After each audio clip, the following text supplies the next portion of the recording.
Assalamualaikum warahmatullahi wabarakatuh. Perkenalkan, nama saya Fatima dari kelas M77 dengan nomor NIM 1847042083. Pada video kali ini saya akan membahas tentang model sequence atau model bertahap. Teman-teman pasti bertanya-tanya nih, apa sih model sequence itu? Nah, menurut Forgetti, model sequence itu merupakan pembelajaran terpadu secara bertahap. Ini merupakan sebagian pembahasan dari suatu mata pelajaran yang diorganisasikan secara berulang, kemudian ditata atau diurutkan agar sesuai. Pada hakikatnya, model ini merupakan pembelajaran terpadu yang dimana merupakan suatu pendekatan pembelajaran yang memberikan kemungkinan sesuai itu untuk mencari serta menemukan konsep dan prinsip secara holistik dan otentik. Nah, model pembelajaran secara bertahap inilah yang menjadikan pendidik bisa menyusun kembali tatanan dari topik mereka agar kedua mata pelajaran dapat dianalisis secara paralel. Modelnya seperti apa? Ini dia. Nah, model pembelajaran sequence ini seperti yang ada pada gambar, di mana ada mata pelajaran IPA dan ada mata pelajaran IPS, di mana penyusunan materinya dibuat secara bertahap sesuai dengan mata pelajaran yang akan dikaitkan. Nah, model pengaplikasiannya seperti apa? Misalkan, pada hari ini saya akan mengajarkan mata pelajaran IPA dengan judul materi pengukuran.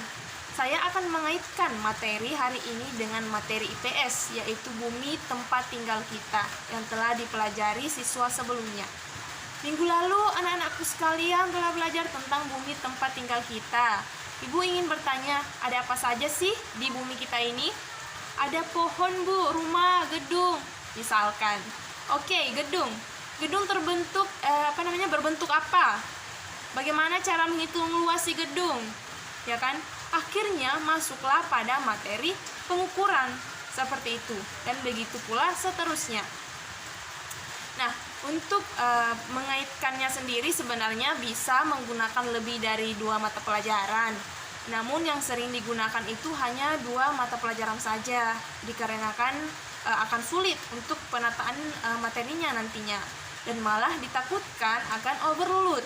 Yang kita inginkan siswanya itu mudah memahami materi, malah jadi akan kesulitan dalam memahaminya.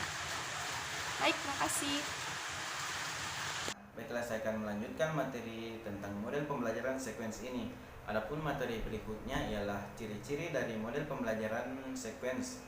Adapun ciri-ciri yang pertama ialah peserta didik sebagai pusat pembelajarannya, yaitu untuk memudahkan siswa dalam memahami konsep bidang studi yang saling berkesinambungan. Kemudian ciri-ciri yang kedua ialah konsep berbagai disiplin ilmu tersaji dalam satu proses belajar.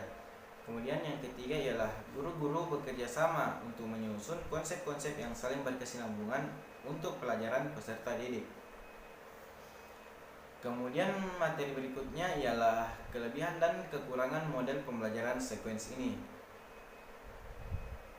Adapun kelebihan dari model pembelajaran sequence ini, yang pertama ialah beberapa inti pembelajaran yang berkesinambungan diajarkan secara terangkai di waktu yang bersamaan. Kemudian tenaga pendidik dapat mengutamakan suatu bidang studi tanpa harus mengikuti bukunya. Kemudian kelebihan yang ketiga ialah mempermudah pemahaman peserta didik dari penjelasan gurunya.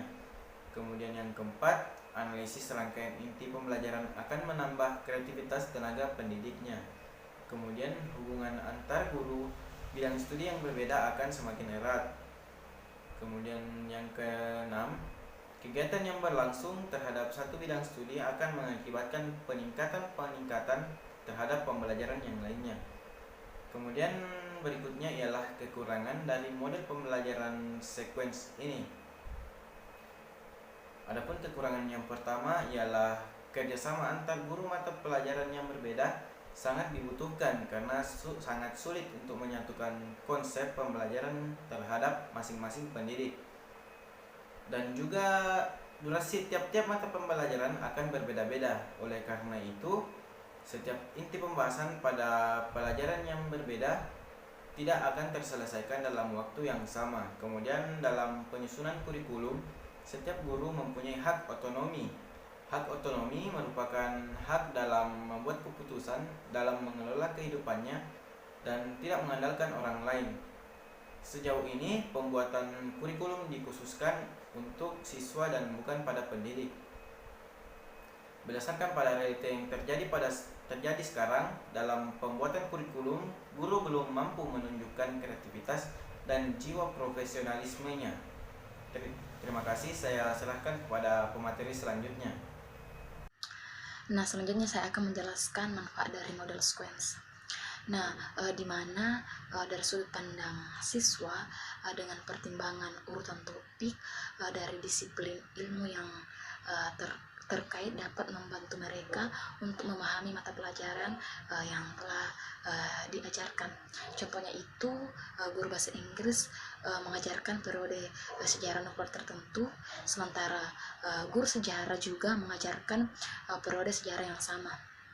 Nah, dalam dua disiplin ilmu ini dapat memudahkan siswa menerima materi yang dijelaskan oleh guru, memberikan penguatan terhadap materi yang disampaikan, dan pembelajaran lebih bermakna.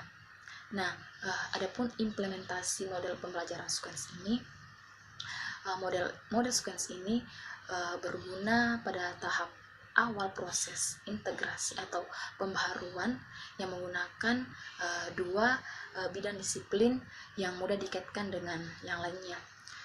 Nah, guru harus bekerja dengan seorang partner, mulai membuat daftar isi kurikuler secara terpisah. Kemudian tim ini mencoba untuk mengurutkan isi yang terpisah tersebut sehingga keduanya dapat cocok. Mereka mencoba menyamakan isi kurikulum yang berbeda guna membuat pemahaman yang lebih baik bagi siswa yang belajar dari keduanya atau mata pelajaran. Jadi dapat disimpulkan bahwa model sequence ini dapat digunakan saat terdapat konsep-konsep yang sama pada mata pelajaran yang berbeda. Nah, itulah yang bisa dapat saya jelaskan. Sekian dari saya. Assalamualaikum warahmatullahi wabarakatuh.